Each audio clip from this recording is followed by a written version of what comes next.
When double heading trains, what's the best way to control them?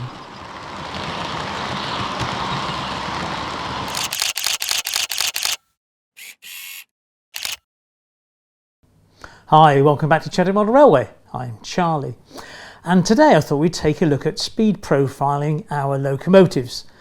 But we're not going to go into the depths of automation with train controller, iTrain and JMRI and all this sort of blah. All I'm talking about is profiling DCC locomotives on your layout. So it's just purely adjusting CVs to suit your sort of the running aspects of your construction. So how do we do that? Well, what I've got here is 3 warships. I quite like warships. And what I thought I would do is adjust the CVs inside these warships so that they will run as a pair. Now, you obviously see there's 3 here. Well, this one here, if you've seen a double-headed warship running around the layout, then this is the one that runs in second because there's no motor inside. It does exactly says on the box, really, doesn't it? It's just a bare shell, but it looks right. So don't throw out your old locos or your shells or whatever, because they can be, if you can get the motor out, then they are useful for sort of pretending to double head, let's say. So where does that leave us with then? So I've got these 2 warships, so we'll run a couple of tests on the power levels and see if they are matched already, or see what we need to do with the CVs to get them to run right. Now, if you're not into configuration variables, which some people aren't, it isn't that difficult. And the ones to remember are CVs 2, 3, 4, 5 and 6. You might not have 6 if you've bought a budget decoder, let's say. Some budgets don't have a CV6. So 2, 3, 4, 5 and 6. CV2 is the start voltage.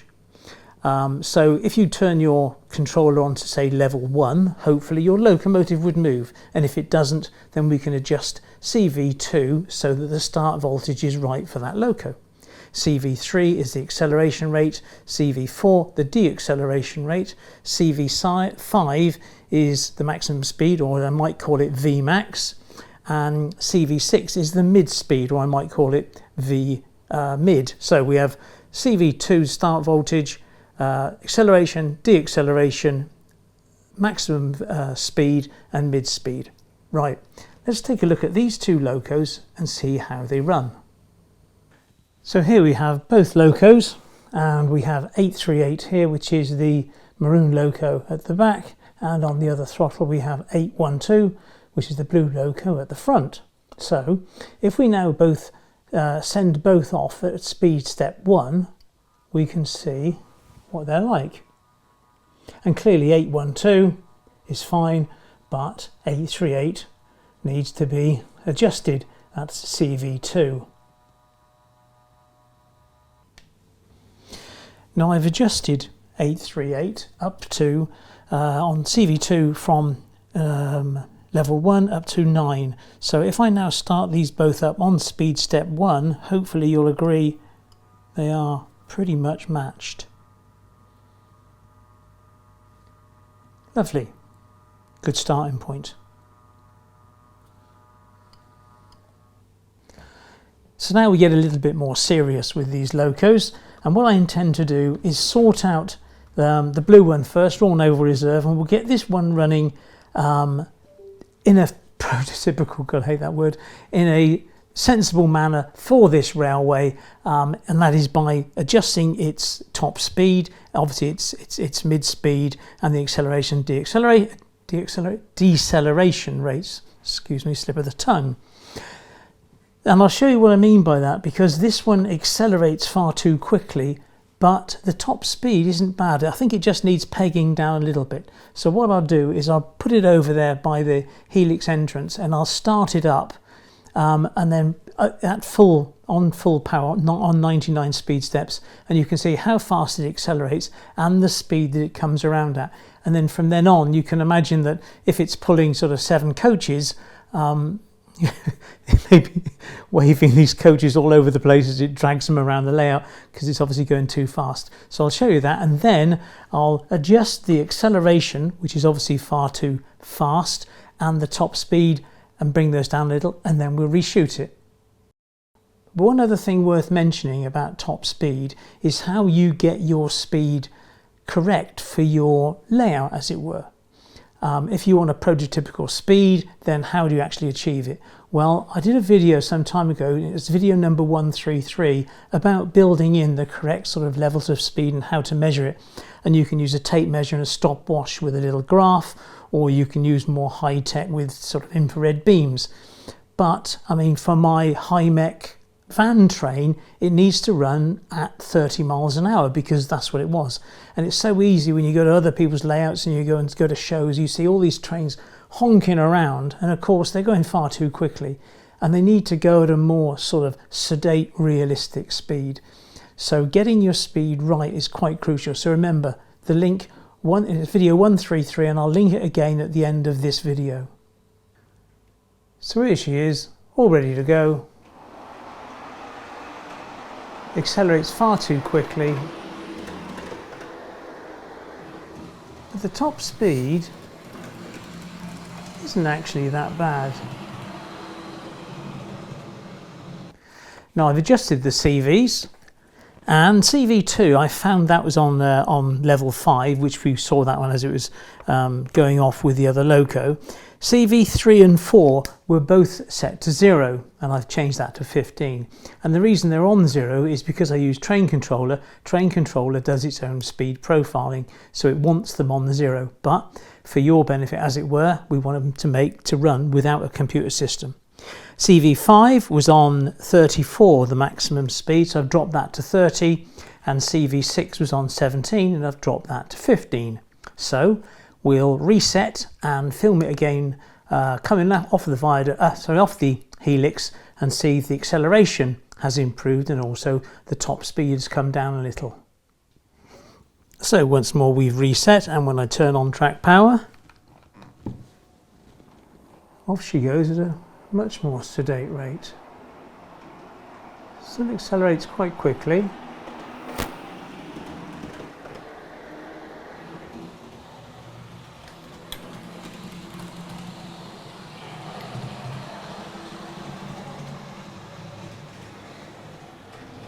And fair to say, it's a little fast still. Now after a few more adjustments, now there's a much better start.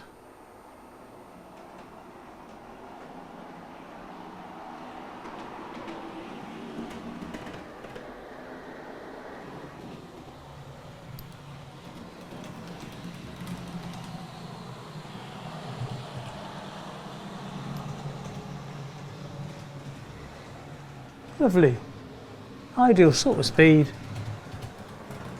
for an express passenger.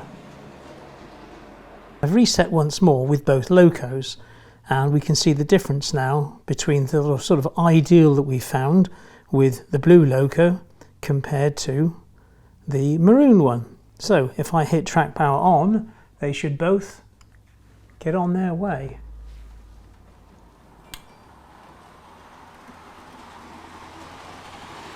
So clearly the acceleration of the maroon one is far too great, and so is the top speed. I think the best thing to do is copy the CVs across and see how it fits. Now after many hours of staggering to and from the programmer, we have this.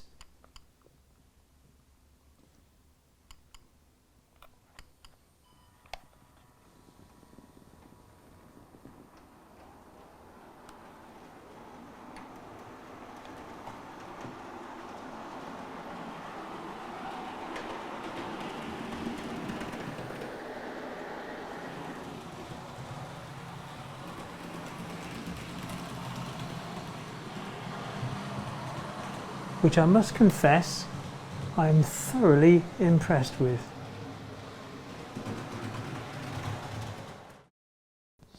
So what's the next thing on the agenda? Well, it's the addressing of them. So we have a few options. We could, of course, just pick up our controller with both locos and try to run them at the same speed. pretty naff way of doing it, to be perfectly honest, isn't it? You know, you don't want them kind of shuffling, but you could just turn them both onto level, I don't know, power setting 50, and off they go. But when you want to bring them into a station or whatever, you're going to try to move them back at the same rate and all this palaver, and it's not really a satisfactory answer. Or, of course, you could renumber them the same loco number. So, in our case, let's say R&R, the blue one, locomotive 812, we simply renumber 838, the maroon one, as 812 as well. So now we've got a pair. So you dial up 812, you turn the knob, and off they'll go together. Great. Not quite. Because the problem exists then with the lights, because if you turn the lights on to 812, then the lights would naturally come on 838. Now, 838 being the second loco would have its lights off. There would never be a set of lights on the second loco.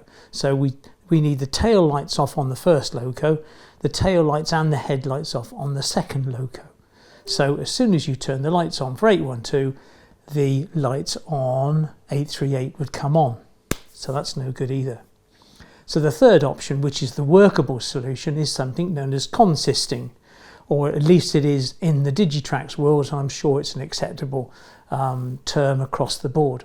But how do you consist? Well, I can't show you how to consist on your particular controller because they'll all be different. On the Digitrax controller, it's quite straightforward. It's a couple of button presses, and if you can't figure it out, then there's a YouTube video as usual on these things. It's just a case of pressing the MU button, dialing in the loco, press OK, and we're done. So what does that mean then? Well, let's put it into action and see how it goes. And here we have them in a consist. So if I turn the lights on now on loco 812,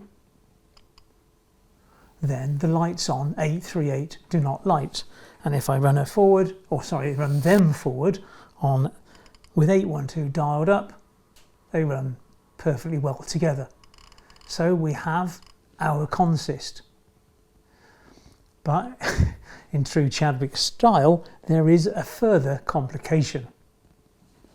And that complication is that the maroon loco has a LockPilot version 4 decoder, whereas the blue loco has a Lock Sound version 3.5 decoder.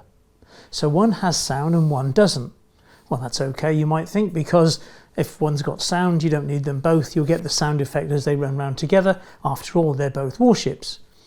Well, I'm afraid that isn't true either, because once you have a sound decoder involved, then those matched, the match sequence as they start off together goes straight out the window, and I'll show you why. Now, this Lock Sound version 3.5 decoder is a very old decoder, so the sound isn't going to be that good or that loud.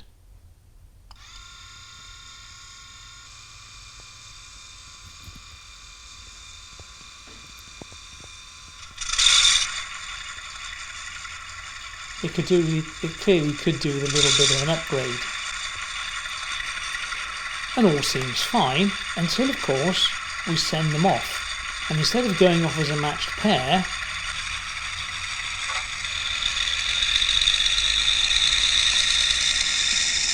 they go off individually because of the restrictions on the sound decoder.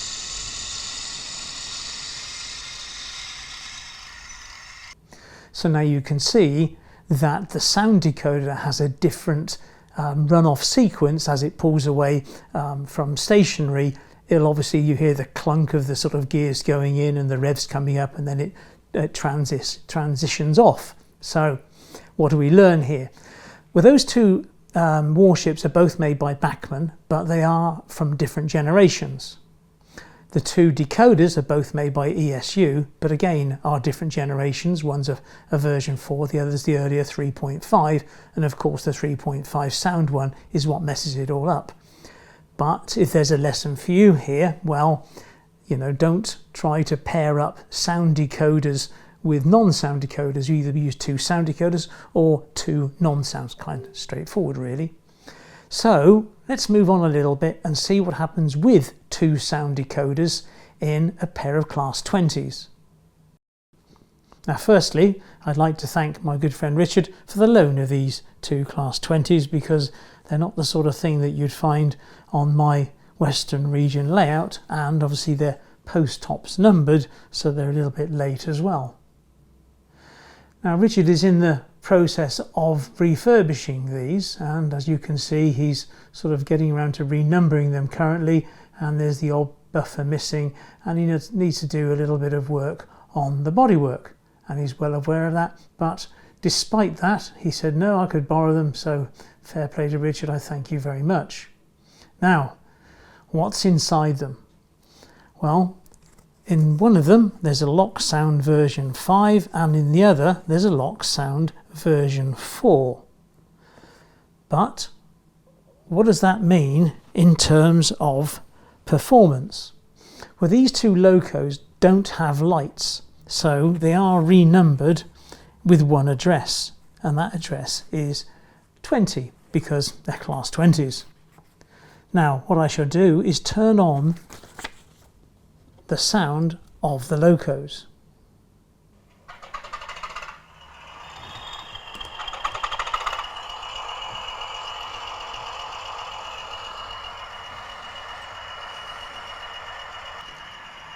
Now I believe that they're pretty well matched.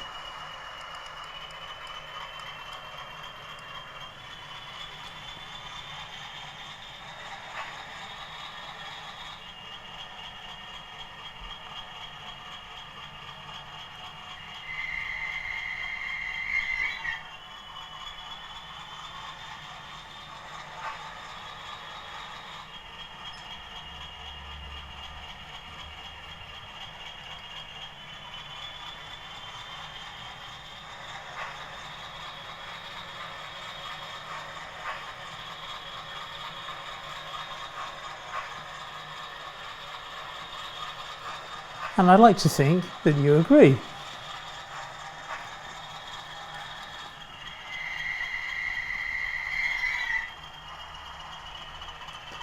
So let's hook these two up and go and find a suitable train.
And let's not forget our reverse livery Pullman, which has a Zimmo sound decoder in each of the power cars.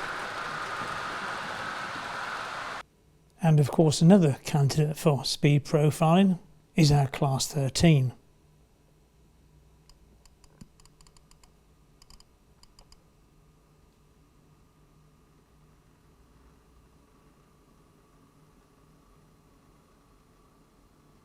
Now isn't that just a lovely piece of engineering?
Now I can't deny it, you may have seen the hand of God pop in there, because on this bit of a vertical curve as it just starts to dive away towards the Helix, Richard's KD couplings were misaligned, and hopefully you can see here that one of those NEM sockets has got a bit of a droop on, so clearly Richard needs to sort that out.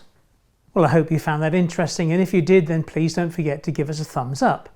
Okay, in the meantime then, I'd like to thank the patrons, and there's the button if you'd like to become one. There's the old subscriber button. Remember, subscribing is free, and I'm chasing 100,000 subscribers.